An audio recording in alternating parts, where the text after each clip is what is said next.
सफल होने का सही तरीका।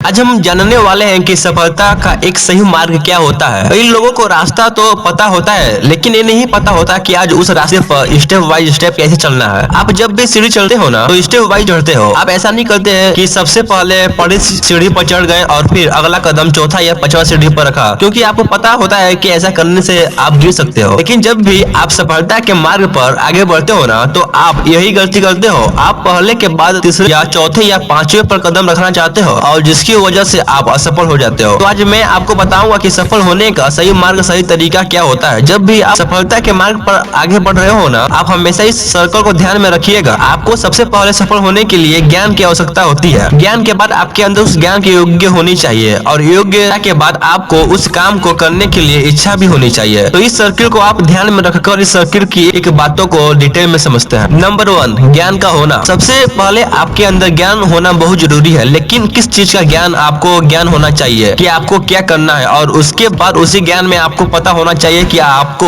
ये क्यों करना है। जब भी आप ज्ञान प्राप्त करेंगे और अपना एक लक्ष्य बनाएंगे, तो अपने आप से पूछिएगा कि आपको क्या करना है। आपको एक डॉक्टर बनना है, इंजीनियर बनना है, पेंटर बनना है, डांसर बनना है, या फिर एक सिंगर बनना है? आपको क्या करना है? सबसे पहले ज्ञानी बनिए, अपने आप से पूछिए कि आपको करना है क्या, आपको क्यों करना है। अब हम अपने आप से पूछेंगे कि आप इसे क्यों करना चाहते हैं। अब यही पर बहुत सारे लोग कंफ्यूज हो जाते हैं। कई लोग तो दूसरे के चक्कर में आकर के अपना क्यों वाला आंसर निकाल लेते हैं, जबकि आपका जवाब होना चाहिए कि आप एक काम इसलिए कर रहे हैं या इसलिए करेंगे क्योंकि आपको खुशी मिल रही है, क्योंकि इससे आपको पैसा कमाना है और आप इससे अच्छे से कर सकते हो। तो इसलिए सबसे पहले याद रखें कि आप जो भी ज्ञान प्राप्त करें, उससे सबसे पहले अपने आप से पूछिए कि आप क्या करना चाहते हैं और क्यों करना चाहते हैं। योग्यता का होना। और दूसरे नंबर पर आती है योग्यता। आपको पता चल गया है कि आपको क्या करना है और क्यों करना है, लेकिन आपको उस काम को करने के लिए यदि आप योग्यता नहीं है, तो आप आगे नहीं बढ़ सकते हैं। इसलिए आपको पता होना चाहिए कि आप उस काम को कैसे करेंगे। इस बात को एक एग्जांपल से समझते हैं। मान लीजिए आपको अपनी योग्यता को डेवलप करने के लिए जब भी आप कोई कोर्स करते हो ना, तो आपको पता होता है कि इसमें कितना समय लगेगा। जैसे MBBS करना होता है तो 4 से 5 साल लगेगा, BA करना होता है तो 4 से 5 साल लगेगा। तो यहाँ पर आपको योग्यता पर डिपेंड करेगी कि यहाँ पर आपको कितना साल लगेगा। तो इसका मतलब क्या और क्यों पता होने के बाद इसका पता होना बहुत जरूरी है कि उस चीज को आप कैसे करेंगे और अपनी योग्यता को डेवलप करेंगे। तो ये 2 स्टेप काम नहीं करेंगे यदि आप तीसरे स्टेप को फॉलो नहीं करेंगे। और तीसरा स्टेप यह है कि उस काम में आपकी इच्छा होनी बहुत जरूरी है। अब आपकी इच्छा भी होनी चाहिए उस काम को करने के लिए। आपने बहुत सारे लोगों को देखा होगा कि वो बहुत सारी चीजों में बहुत एक्सपर्ट होते हैं, लेकिन काम नहीं कर सकते हैं, क्योंकि उनका काम करने का मन या उनके काम करने का इच्छा नहीं होती। आप मोटिव प्लस एक्शन का होना भी बहुत जरूरी है, और उसे ही कहते हैं मोटिवेशन। आपके अंदर इस शक्ति का होना बहुत ही जरूरी है, क्योंकि उसके बिना आप उस काम को, उस टास्क को बिल्कुल भी नहीं करेंगे। उम्मीद है आप मेरी इन बातों को समझेंगे।